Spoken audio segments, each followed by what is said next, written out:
Okay, Sab, we're monetized again. And you started posting more SpongeBob content. Now start milking the theme song. But sir, that's how we got demonetized in the first place. Then, I don't know, make more essays. How about this? What the hell is this? A Steven Universe top 5 list. Ooh, are you gonna bash it? Bashing Steven Universe would make us millions. No, not really. I actually like the show. I'm just ranking the apps. Sab, this is the 40th niche topic you've pitched. Will you promise me you'll do more popular topics if I let you do this? If I said yes, will you let me do it? Help me. Yeah. Of course it's Dan. Hello random person, Sab Nino here. I don't care what the internet says, I still unironically love Steven Universe. It's far from perfect, don't get me wrong, but it tells an interesting story, tackles a lot of emotional issues in a respectful way, and has beautiful music/visuals. I wish I could talk about the show more, but sadly there isn't a lot of niche stuff with Steven Universe left on it. Plus, a lot of the interesting stuff regarding the show has been tackled by other creators. The merch is slim, there's no TV bumpers worth elaborating on, and they only made 2 console games. So I need to branch out and dig for something deeper. Mobile apps. There's quite a handful of mobile games that the show has pumped out during its run, so why not do a top 5?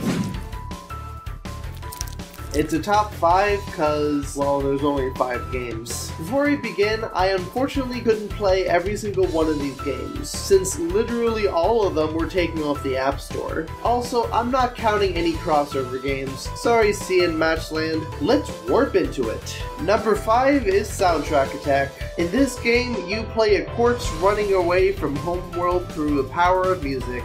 It's a rhythm game, which is a genre that sounds perfect for Steven Universe, since a lot of the music in the show is super memorable and iconic. However, this game didn't do so well with the execution. The Quartz character looks wonky, the sound effects are distracting, and they mostly butchered the music. Instead of using music from the show, they remixed them to be more upbeat, but some of them weren't remixed that well.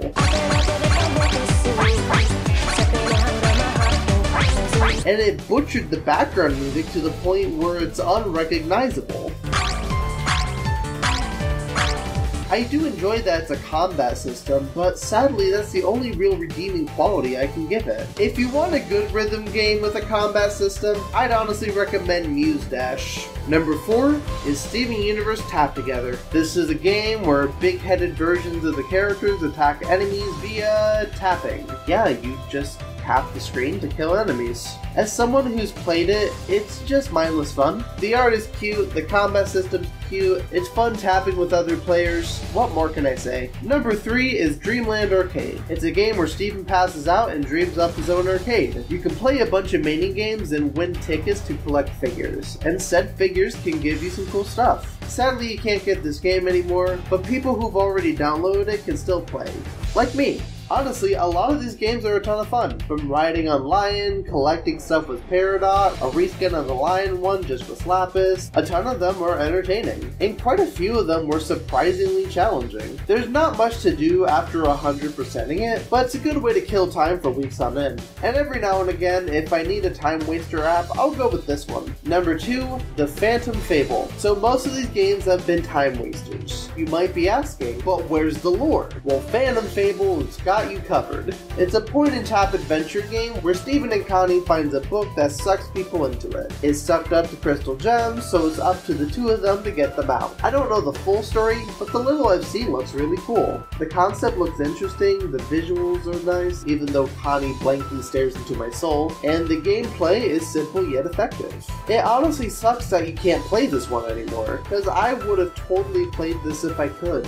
And for number 1, Attack the Light. In this game, the crystal gems find a prism during a mission. The 7 lights scatter all over, so it's up to Garnet, Amethyst, and Pearl, and Steven to find them. Does this gameplay look familiar? That's because it's done by the same devs that made Save and Unleash the Light. As a matter of fact, canonically, this is the first one of the Light series that you can't play for some reason. The combat system and movement style is almost identical to Unleash the Light, and if it plays anything like that game, then this one's another banger. The only gripe I have is the art style. They used the far distance designs from the show to give it a more unique look, but it looks weird here, and Pro's stance looks off. Luckily, they found a way to make this style work in later games. Overall, this game looks wonderful, but it's a shame that you can't play it anymore. But luckily, you can still play Save the Lights without even seeing footage of this game.